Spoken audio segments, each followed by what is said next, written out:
요셉의 스토리인데 창세기 요셉의 스토리를 계속 보고 있거든요.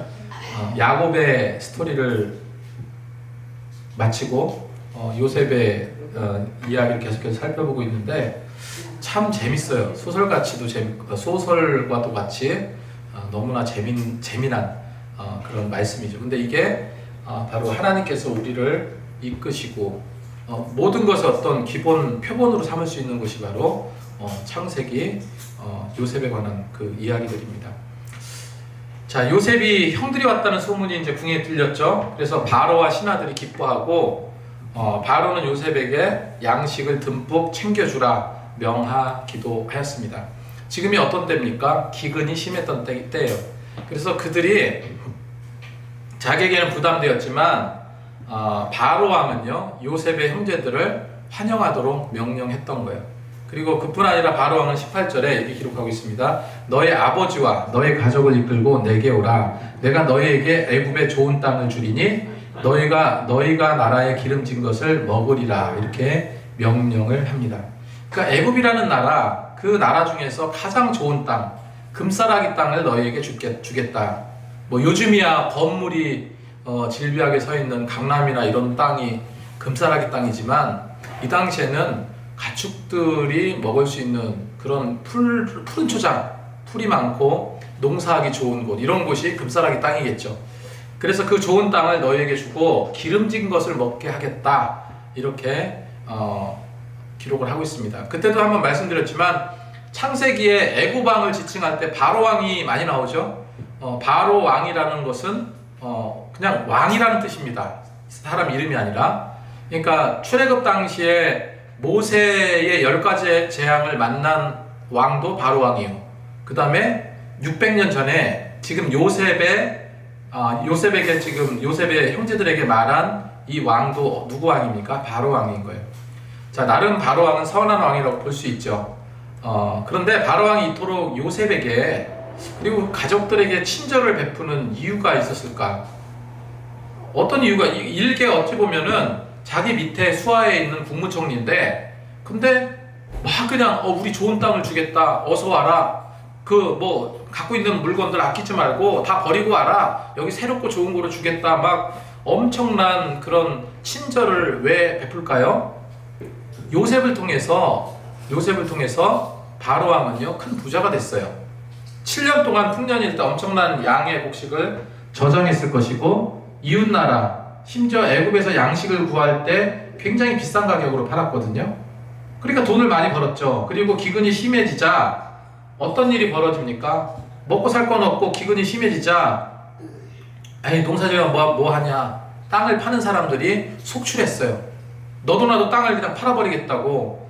그래서 바로 왕은 어떻게 합니까? 그 땅들을 헐값에 사드립니다. 헐값에.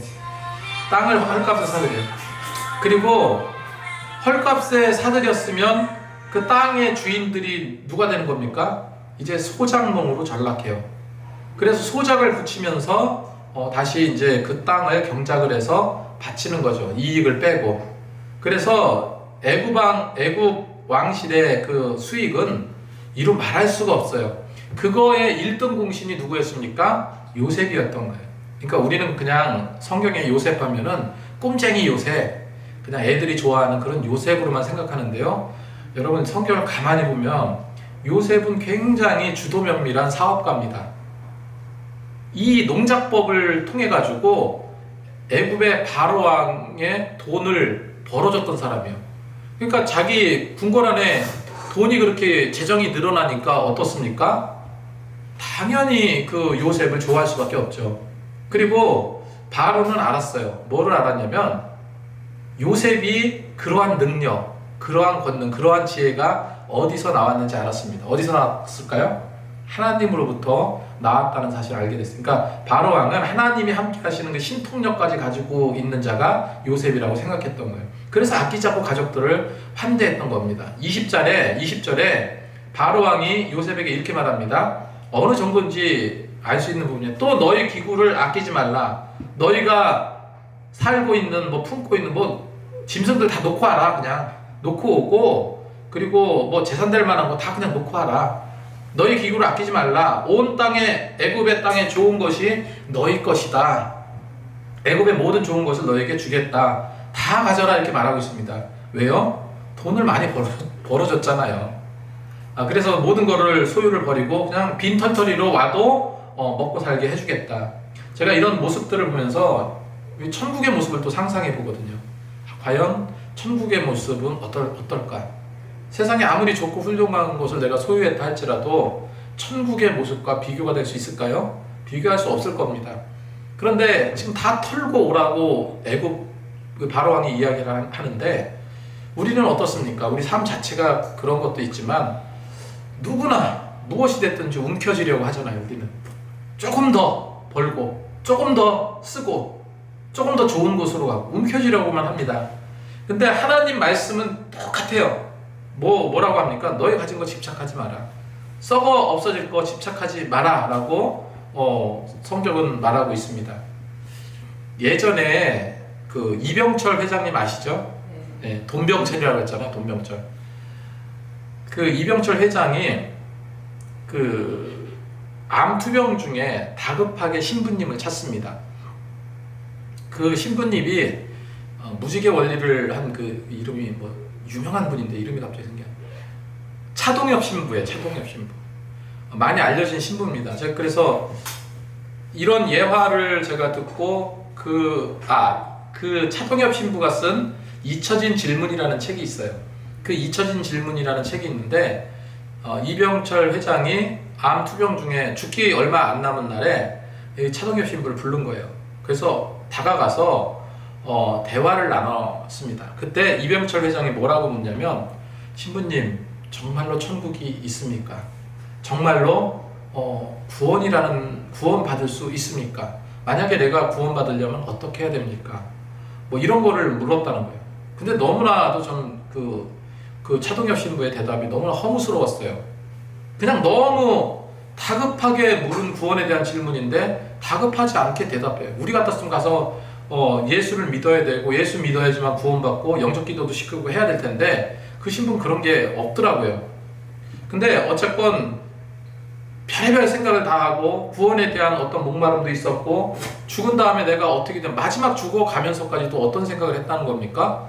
나 이제 죽으면 끝인가? 이 많은 돈들이 있는데 돈은 둘째치고 내가 죽으면 그 다음 세계는 무엇인가? 굉장히 궁금해서 물어본 거잖아요. 그런데 결국은 어떻습니까? 아들한테 다 돈을 물려줬겠죠. 그리고 쓸쓸히 돈 한 푼도 손에 쥐지 못하고 생을 마감을 하잖아요. 그 아들이 바로 이제 삼성의 이건희 회장이었고 이건희 회장도 얼마 전에 죽었죠. 근데 삼성을 또 글로벌 기업으로 만든 사람이 이건희 회장이에요. 프랑크푸르트 신경영 선언 해가지고 유명한 말을 했죠. 아내와 자식만 빼고 다 바꾸자. 그래서 요즘에 글로벌 기업 삼성을 만든 분이 그분인데 그러면 뭐 하냐고요. 우리가 알듯이 이건희 회장도 어떻게 죽었습니까? 갑자기 호흡곤란이 와서 쓰러졌죠. 그러다가 병상에서 누워서 혼수 상태로 빠져 있다가 결국은 생을 마감하게 됩니다. 그 많던 돈 다 소용이 없게 된 거죠. 여러분, 그래서 우리가 신앙인이라면, 적어도 예수 믿는 자라면 움켜질 건 움켜줘야 되지만 다른 거 움켜쥐지 마시고요, 예수님만 움켜주시기 바랍니다. 이 믿음만 움켜주셨으면 좋겠어요. 요셉도 자기 아버지와 형제들에게 친절을 베풀었습니다. 그리고 그들에게 가지고 오는데 필요한 마차 양식을 마련해 주었다라고 성경은 말하고 있고, 자기 형들, 자기를 죽이려 했던 그 형들에게 좋은 옷도 주고, 특별히 베냐민, 같은 핏줄이잖아요. 어찌 보면 같은 핏줄인 베냐민에게는 좋은 옷을 5벌을 줬다, 그리고 돈도 줬다라고 기록하고 있습니다. 그러면 여기서 의문이 딱 들어요. 왜냐면 여러분 집에 옷이 몇 벌 정도 있습니까? 최소한 5벌은 넘죠, 다. 그죠? 지금은 흔하디 흔한 게 옷이고 얼마 들지 않는 게 옷입니다. 근데 이 당시에는요, 직조 기술이 발달하지 않았어요. 옷 한 벌을 만들려면은 뭐 한 달이 걸릴 수도 있고, 조금 더 고급 옷 같은 경우는 몇 달이 걸릴 수도 있습니다. 그러니까 당시에 옷은 뭐냐면요, 재산이었어요. 그런데 베냐민에게 옷을 몇 벌 줬다고 그랬습니까? 5벌을 줬다. 굉장히 많이 귀한 거를 준 거죠. 그리고 형제들에게도 옷을 줬어요. 그러면서 요셉이 그 형제들에게 선물을 주면서 다투지 말 것을 24절에 말합니다. 24절에 또 그들에게 다 각기 옷 한 벌씩 주되 베냐민에게는 은 30과 옷 5벌을 주고 그가 또 이와 같이 그 아버지에게 보내어 수나기 10필에 애굽의 아름다운 물품을 실리고 암나기 10필에는 아버지에게 길에서 드릴 곡식과 떡과 양식을 식히 실리고 이에 형들을 돌려보내며 그들에게 이르되 당신들은 길에서 다투지 말라 하였더라. 이렇게 기록을 하고 있습니다. 이처럼 하나님은요, 지금 요셉을 통해서 우리는 누구를 봐야 됩니까? 하나님을 봐야 되죠. 하나님은 우리를 이렇게 넉넉히 채워주시는 하나님이시다. 그 은혜를 늘 경험하며 살아야 될 줄로 믿습니다. 그래서 요셉은 서로 용서하고 비난하지 않기를 바라고 있습니다. 우리도 마찬가지. 예수님이 말씀하신 것처럼 서로 사랑하라. 요셉이 형제들이 주 안에서 한 형제요 한 자매인 것처럼 우리도 그런 사랑의 자녀들이 다 되야 될 줄로 믿습니다. 자, 제가 다시 읽겠습니다. 46장 1절부터 제가 빨리 읽겠습니다. 이스라엘이 모든 소유를 이끌고 떠나 부엘세바에 이르러 그의 아버지 이삭의 하나님께 희생제사를 드리니, 여기서 이스라엘이라고 나오는데 이스라엘이 국가 이스라엘을 말합니까? 아니에요. 여기서 이스라엘은 야곱을 말합니다. 야곱의 이름이 뭐로 하나님께서 계명해 주셨어요? 이스라엘로 계명해 주셨어요. 근데 야곱이라고 야곱이라고 부를 때도 있고 이스라엘이라고 부를 때도 있는데 뭔가 좀 대표성이 있을 때는 야곱이라고 부르지 않고 이스라엘이라고 기록을 합니다. 그 다음에 바로 야곱이라고 나오잖아요. 이스라엘이 모든 소유를 이끌고 떠나 부엘세바에 이르러 그의 아버지 이삭의 하나님께 희생제사를 드리고, 언제나 모든 기본이 되는 것, 모든 시작은 뭡니까? 예배예요. 하나님께 드려야 될 예배입니다. 지금 애굽으로 떠나기 전에 하나님께 뭐를 드리는 거예요? 제사를 드리는 거예요. 그 밤에 하나님이 이상 중에 이스라엘에게 나타나 이르되 야곱아 야곱아 하시는지라. 야곱이 이르되 내가 여기 있나이다 하매 하나님이 이르시되 나는 하나님이라 내 아버지의 하나님이니 애굽으로 내려가기를 두려워하지 말라. 그러니까 두려워했다는 거죠. 두려워하지 말라고 하나님께서 말씀하시는 거 보니까 내가 거기서 너로 큰 민족을 이루게 하리라. 내가 너와 함께 애굽으로 내려가겠고 반드시 너를 인도해서 다시 올라올 것이며 요셉이 그 손으로 내 눈을 감기리라 하셨더라. 야곱이 부엘세바를 떠날 새 이스라엘의 아들들이 바로가 그를 태우고 보낸 수레에 자기들의 아버지 야곱과 자기들의 처자를 태우고 그들의 가축과 가나안 땅에서 얻은 재물을 이끌었으며 야곱과 그 자손이 다 함께 애굽으로 갔더라. 여기까지 말씀 보겠습니다. 자, 부엘세바에서 살았던 그 야곱의 가족들 몇 명이 애굽으로 올라갑니까? 요셉 때문에 74명인가가 올라가요. 그러니까 종들까지 다 올라가죠. 그러니까 한 족장 그룹이 다 애굽으로 올라가는 거예요. 누구 때문에? 요셉 때문에. 그렇게 해서 올라오는데 그에 앞서서 먼저 야곱의 아들들이 야곱에게 기쁜 소식을 전하죠. 요셉이 죽지 않고 살아있다. 지네들이 저질러 놓은 일이고, 그런데 그런 얘기를 하는 거예요. 예전에 아들들이 뭐라고 했습니까? 짐승에게 찢겨서 죽었다고 했잖아요. 그리고 노예로 팔아버렸잖아요. 근데 사람은 긍정적인 것보다 부정적인 것에, 그리고 또 소망보다는 절망에 더 귀를 열어두기 마련이에요. 야곱은 어떻게 생각했습니까? 오랫동안 요셉이 죽은 줄만 알았어요. 그래서 세상의 모든 부모가 다 마찬가지겠지만 야곱의 화려한 애굽 생활보다 요셉이 총리로 잘 되고 성공하는 건 사실은 별로 관심이 없어요. 살아있다는 거, 그리고 건강하다는 거, 이거 하나만 족하다는 거죠. 야곱이 뭐라고 말합니까? 28절에 이스라엘이 이르되 족하도다. 내 아들 요셉이 지금까지 살아있으니 내가 죽기 전에 가서 그를 보리라. 자, 그러면서 이제 야곱의 가족들이 어디를 향합니까? 애굽으로 향해요. 모든 소유를 이끌고 가나안을 떠나서 애굽으로 향해 가게 됩니다. 그리고 그곳에서 하나님께 방금 전에 읽었던 1절에 희생제사를 드리게 됩니다. 이 부엘세바를 떠나서 희생제사를 드렸던 곳, 여기가 바로 아브라함이 부름받았던 곳이에요. 이삭도 그러했습니다.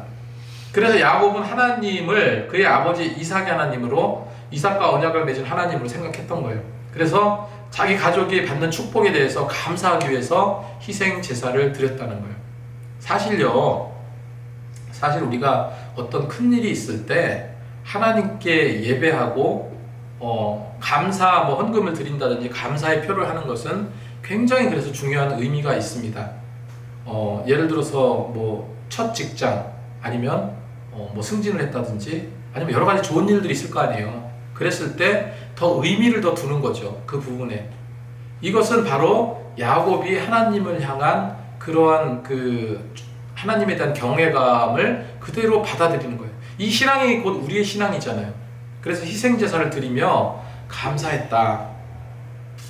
자, 두 번째로 요셉에 관한 좋은 소식을 들었을 뿐만 아니라 그를 만난다는 소망을 갖게 됐죠. 그리고 여행하는 길에 하나님이 함께 하시도록 간청하기 위해서 희생제사를 또 드린 겁니다. 지금 야곱은 많이 나이가 많아요. 장거리 여행을 하기에는 너무나 힘에 부치는 그런 나이죠. 어쨌건 평안하게 그쪽 애굽으로 이주할 수 있도록 그런 희생제사를 드린 거다. 그리고 또 한 가지는요, 왜 희생제사를 드렸을까? 하나님의 뜻을 알기 위해서, 하나님의 뜻을 알기 위해서 희생제사를 드렸다 하는 거죠. 우리가 젊었을 때는 참 신앙생활을 잘 안 해요. 젊었을 때 아주 열심히 방자해서 그냥 막 활동력 있게 뛰는 사람 보면 은혜가 되잖아요. 그런 사람이 별로 없으니까. 근데 점차 나이 들고 할 일이 조금 없어지고 그렇게 하다가, 또는 이제 하나님께 뭔가 좀 반항하다가 점점 쇠약해지고 나이가 들면 내 한계를 알게 되거든요. 이제 자꾸 죽음의 문턱이 자꾸 나한테 다가오고, 이제 세상적으로 경험할 건 경험해보고, 또 겪어볼 건 겪어보고. 근데 여태까지 신앙생활 해보니까 하나님이 얼마나 귀하고 소중하다는 걸 알거든요. 그렇기 때문에 점차로 나이가 들면 순종의 모습을 갖고 신앙생활 하는 것이 정상이에요. 그죠? 네. 야곱이 마찬가지. 야곱이 얼마나 모진 풍파를 겪었습니까? 별의별 일 다 겪었잖아요. 그렇게 많은 굴곡 있는 신앙을 갖고 있었지만, 이제 우리가 어떤 모습으로 우리가 야곱을 봐야 됩니까? 이제 뭔가 좀 완숙된 그런 신앙인으로서의 모습을 보게 된다는 거예요. 그리고 하나님에 대한 확고한 믿음이 이제 꺾이지 않아요. 야곱이. 그 이끄심에 의해서만 야곱은 움직였습니다. 그래서 희생제사를 드릴 때 가장 먼저 했던 게 뭐냐면, 내가 애굽에 가서 잘 먹고 잘 살아야지, 아니면 거기서 평안한 노후를 보내야지, 이런 거에 앞서서 도대체 하나님이 이쪽을, 우리 조상인 아브라함, 아브라함이 뭐가 되죠? 할아버지가 되나요? 아브라함과 이삭과 야곱이니까 할아버지죠. 우리 할아버지 아브라함을 이 가나안 땅으로 오게 하셨는데 3대를 넘기지 않아서 왜 우리를 다시 애굽으로 올라오라 하셨을까? 하나님의 뜻이 무엇일까? 이게 궁금했다는 거예요. 이게 우리가 가져야 될 신앙의 모습이잖아요. 하나님의 뜻은 무엇인지, 내가 어떤 일을 하는데 이렇게 행하는 이것이 옳은 것인지 아닌지, 이거 판단하는 거 굉장히 중요하다는 거죠. 그렇게 희생제사를 드렸을 때 하나님께서는 그 야곱의 마음을 너무 잘 아셨죠. 그래서 누가 나타나셨습니까? 하나님이 나타나셨죠. 2절 말씀에 그 밤에 하나님이 이상 중에 이스라엘에게 나타나 이르시되, 이게 혼용됐다 해서 헷갈리시면 안 됩니다. 이거 국가 이름 아니에요. 똑같은 야곱입니다. 이스라엘에게 나타나 이르시되 야곱아 야곱아 하시는지라. 야곱이 이르되 내가 여기 있나이다 하매. 저는 요거랑 좀 다를 수는 있는데, 이 말씀을 볼 때 생각났던 게, 예수님께서 베드로를 찾아왔을 때 베드로가 다시 이제 예수님을 버리고 도망갔잖아요. 십자가 달리시니까 도망가서 다시 물고기 잡는 일로 업으로 다시 전환했잖아요. 예수님의 제자에서 이제 업으로 다시 이제 어부살이를 하는데, 근데 물고기를 잡고 있는 그 순간에 예수님께서 나타나셨어요. 부활하신 예수님께서. 그때 뭐라고 하셨습니까? 요한의 아들 시몬아, 내가 나를 사랑하느냐? 여기에서 제가 많은 은혜를 받은 게 뭐냐면, 왜 시몬이라고 부르셨을까? 여러분, 왜 베드로를 시몬이라고 불렀어요? 원래 이름이 요한이에요. 베드로는 원래 이름이 아닙니다. 원래 이름이 요한이에요. 시몬이에요. 요한이라는 아버지의 아들이 시몬. 요한의 아들 시몬아 그랬거든요. 자, 예수님께서 그 전에 시몬에게 뭐라고 말씀하셨냐면, 베드로가 주는 그리스도시요 살아계신 하나님의 아들이라고 고백했을 때, 바요나 시몬아 내가 복이 있도다, 내가 이 반석에 내 이름을 세우겠다 하면서 베드로라는 이름을 주신 거예요. 근데 우리는 그건 그게 뭐냐면, 그냥 별명을 진짜 이름처럼 우리가 그냥 알고 부른 거죠. 그 베드로라는 이름 불렀어요. 그럼 예수님께서 그때 왜 베드로라는 이름을 주셨습니까? 나의 제자였기 때문에 베드로라는 이름을 더하신 거예요. 근데 이제 터덜터덜 어디로 갑니까? 고향으로 내려가서 낙향해서 다시 물고기 잡는 일을 하잖아요. 그러니까 당신의 제자됨을 버리고 다시 그쪽으로 간 거죠. 그러니까 예수님은 예수님의 제자가 아닌 물고기 잡는 어부로서의 베드로를 부르신 거예요. 그 전 이름으로. 그러니까 요한의 아들 시몬아 불렀죠.